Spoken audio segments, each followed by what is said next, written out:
doing? Bye-bye! Bye-bye!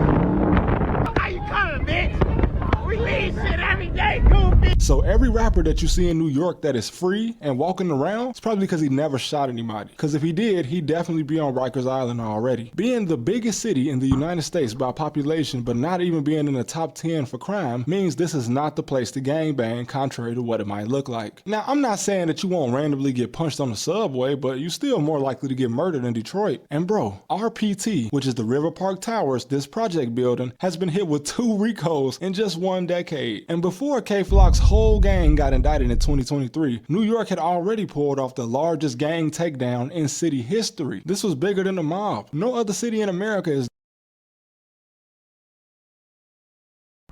You know what's crazy? He mentioned that RPT got 2 indictments in a decade.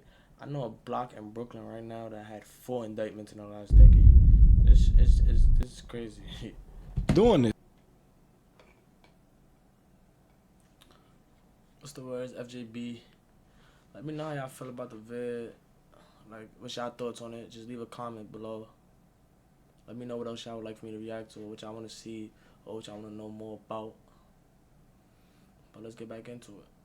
This works. You can't record yourself in your ops hood with a gun, then claim self-defense. This not Texas, nigga. You're not even supposed to have a gun. And New York niggas, y'all had the whole world. You niggas was jumping, clapping your hands between your legs and shit, and had everybody doing it. Street niggas used to be scared to dance before y'all. But you niggas so aggressive. For y'all early in the morning.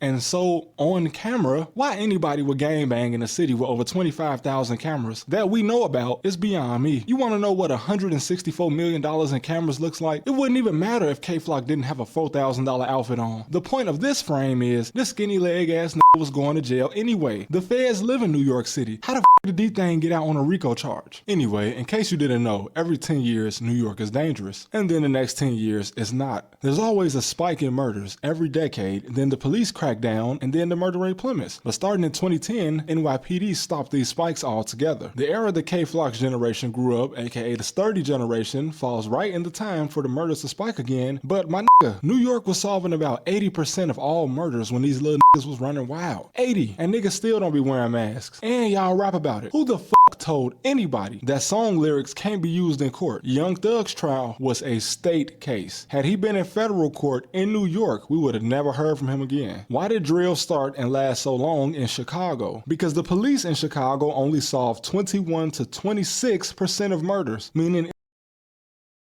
I ain't gonna lie. Police solving 21% of murders in Chicago is the reason it is how it is. 21% of murders is crazy. Like, that's insane. it's pretty much a free-for-all. What the fuck is y'all doing? Bye-bye! Bye-bye! How you coming, bitch? We leave shit every day, goofy! So every rapper that you see in New York that is free and walking around, it's probably because he never shot anybody. Because if he did, he'd definitely be on Rikers Island already. Being the biggest city in the United States by population, but not even being in the top 10 for crime, means this is not the place to gangbang, contrary to what it might look like. Now, I'm not saying that you won't randomly get punched on the subway, but you're still more likely to get murdered in Detroit. And bro, RPT, which is the River Park Towers, this project building, has been hit with 2 RICOs in just 1 decade. And before K-Flock's whole gang got indicted in 2023, New York had already pulled off the largest gang takedown in city history. This was bigger than the mob. No other city in America is. You know what's crazy? He mentioned that RPT got 2 indictments in a decade. I know a block in Brooklyn right now that had 4 indictments in the last decade. This is crazy.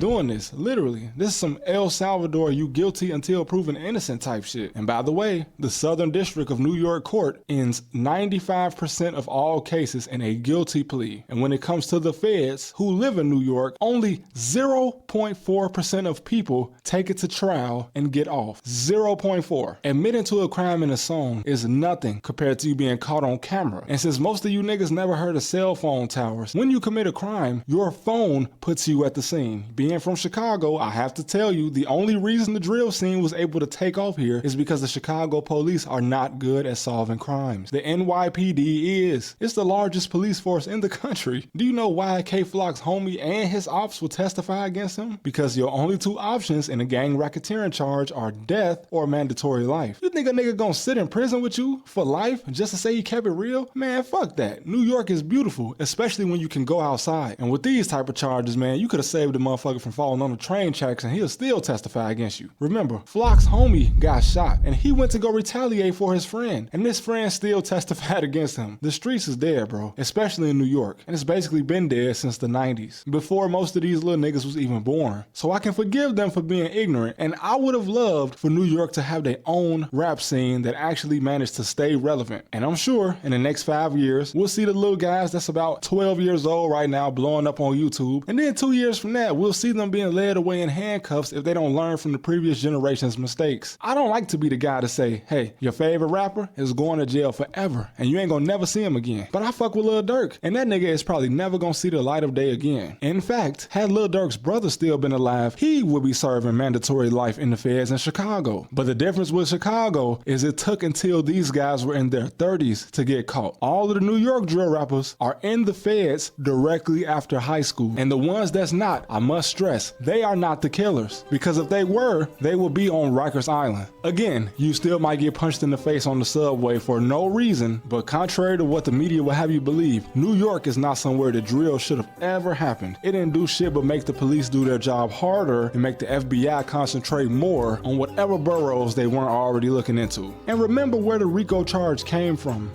I wonder where this charge came from. Oh, it was invented by the feds to take down the mob in New York.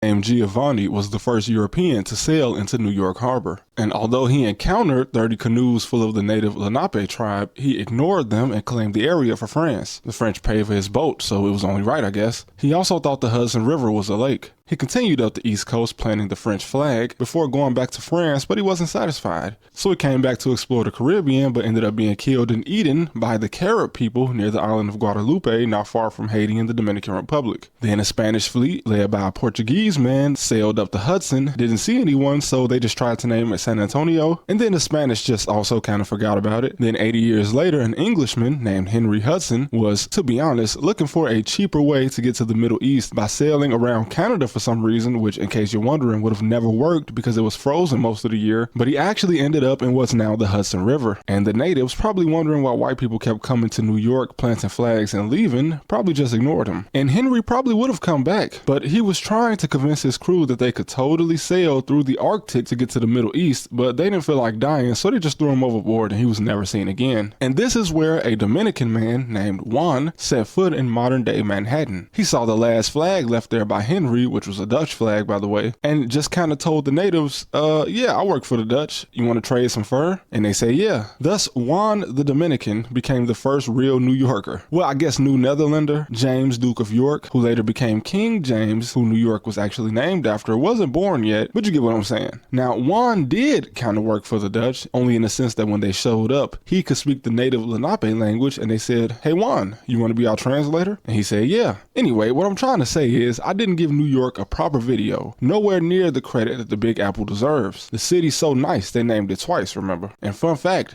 Gotham, you know, the city from Batman that's obviously based on New York, is a much older name than any comic book. The name Gotham actually comes from a joke some New Yorkers made in a comedy from the early 1800s, which was based on the legend of the wise men of Gotham, called wise because they played stupid. You see, in England back in the day, any road the king traveled on had to be made into a public highway. The king was on his way to Gotham, a village in Nottinghamshire, England, but the people of Gotham didn't want a public highway running through their village, so when the king's royal messenger arrived to announce the king's planned visit, the people of Gotham just pretended to be too stupid to understand what they were trying to say. Thus the king, King John, decided to avoid Gotham altogether. But moving on to the importance of New York as a trendsetter, unfortunately, drill music spread into other cities just makes it look to outsiders like other cities are copying Chicago, when in fact, Chicago used to copy New York. I had a cousin who had the chance to travel the world at a young age back in the 90s and early 2000s, and he noted that no matter where he went, the accent most people faked in order to look cool was the famous New York accent, which just might be the best one we have to offer in America, honestly. The entire Midwest followed the Timberland wave, which they still follow today.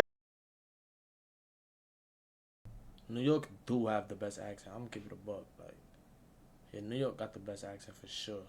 Like, everybody could agree with that. Hey, and we know where the popularity of Tim's came from. Not sure if Timberlands are as popular in other countries, but besides the kicks, did you know that as many as 800 languages are spoken within New York City alone, making it the most linguistically diverse city in the entire world? Yeah, B, my son speak all kind of languages, you heard? I'm sorry. It's also ironic that despite being the most diverse city in America, it's also the only one of the 5 largest cities to have an English name. Los Angeles obviously being Spanish for the Angels, Chicago comes from the French trying to pronounce the Miami, Illinois tribe's name for the area, Secaucus, which the French just kind of butchered and called it Chicago. It's the name of a type of vegetable, by the way. Houston, which comes from the lowland Scottish name for the original Houston in Scotland, named after Texas legend Sam Houston's ancestor, Sir Hugh of Scotland. And Phoenix, which is just the Greek word for a bird that bursts into flames before being reborn in the ashes. But That's back when the crazy. Italians still I ran did not know Chicago, that. New York was busy creating this thing called hip-hop, which started with freestyle in their block parties, which were also invented in New York City. Obviously, other countries were doing this before New York, but during the First World War, the New Yorkers would get together on each block to sing and hold a parade for each guy on the block that had gone off to war. Now, how beautiful is that? Technically, holding a block party was illegal at the time, but the cops were just New Yorkers too, so of course they looked the other way, and thus it became a tradition. But when it comes to crime in New York, long before drill, things were going on in New York City that made all those 90s hood movies look like fiction. Gentrification has dramatically changed the city, but today we still see the after effects of all the gang violence that plagued it 20 years ago. And things still tend to go on in the same neighborhoods. For instance, Sev Side, where K Flock is from, was controlled by the mob in the 70s and 80s. It is Little Italy after all. But once the mob migrated to around Morris Park in the 90s, the East Homicide Brim moved in, before 5'9 Brim, and so on until it was Sev Side 700 DOA. Now obviously I'm glossing over a lot with a city as big as New York, but you need a 10-hour documentary to cover everything. It's kind of crazy how, like, some stuff just don't change. Like, you telling me this same block that people gangbanging and shooting on and all that was the same thing was happening 50 years ago? That's fake. That's crazy if you think about it. I ain't gonna lie. And you still might miss an entire decade. But one thing is for certain, no city in America has had anywhere near the turnaround New York City had. But since 1985, the Bronx has consistently been the most dangerous borough. Not only that, the poorest congressional district in the U.S. out of all 435 districts. It got so bad at one point that the people in the Bronx were burning down vacant properties just to force the city to build new housing, which they eventually We did, know with they the the South poorest Bronx place in New specifically York City. being the poorest area in the entire city. Harlem is still the know that. borough that you're most likely to get robbed in, although prostitution is a problem here as well. Honestly, brothels popping up seems to be a big problem all over New York, and I'm not sure why, but I did see that rent cost over $3,000 a month, which at that point I'll just be homeless. Brooklyn has changed a lot over the years, of course. It was even memed as if it's no longer dangerous, but I definitely wouldn't say that. And to an outsider, NYC can simultaneously look like the most fun and dangerous city you can visit, and to an extent, you'd be right. But like any city, you can avoid crime by simply paying attention. But of course, with somewhere as busy as New York, you'd have to also be accustomed to not getting overstimulated. Because if you're not from there, there's a good chance that you're probably moving in slow motion compared to a local. But that's fine. Like anywhere, as a tourist, you're far less likely to encounter any crime than someone who lives there, and obviously you don't need to tell a lifelong New Yorker how to survive in New York. I would not recommend driving there under any circumstances though. If you visit, just let a Lyft take you around the city or something and try not to panic New York gotta be the worst place to drive. This shit, like, it's terrible, bro. when he starts driving crazy, because it's honestly the only way he's going to be able to get you from point A to B. And New Yorkers get a bad rep for being rude and aggressive, but if you think that, you must not be from a big city. Just go downtown in any major city and walk directly in someone's path. Whether it's a young Dominican kid or an old white lady, they'll both end up cursing at you until you act like you have a brain. It's just the fastest city in America. And growing up there, you have little time for nonsense. If you get shoulder checked by somebody, it's probably because you're moving too slow. And like any city, this is not the place to be flashy. There's so much going on that you might not even see the guy across the street following you until it's too late. And you also get a healthy mix of London and the US here, meaning that if you pick a fight, you are just as likely to see a gun as you are a machete or even a walking stick. But again, paying attention and minding your own business gets you a long way. And also being nice. Show some respect to the average New Yorker, and you have a friend for life, or at least until you leave. New York drill is so dumb. There's so much cops, so much cameras, so much snitches. It's pointless. And it's crazy because it's so dumb, but it's never gonna end because every other 5 years, I see a whole new group of kids doing the same thing the last group died and went to jail for. Like, just repeated. Like, nobody ever think like, yo, let's not be like them. Like, let's go get some money. Let's not be like them. They dead just be like, yo, they died and went to jail. It's our turn to be out here till we die and go to jail. It's pointless, but I hope y'all enjoyed it though.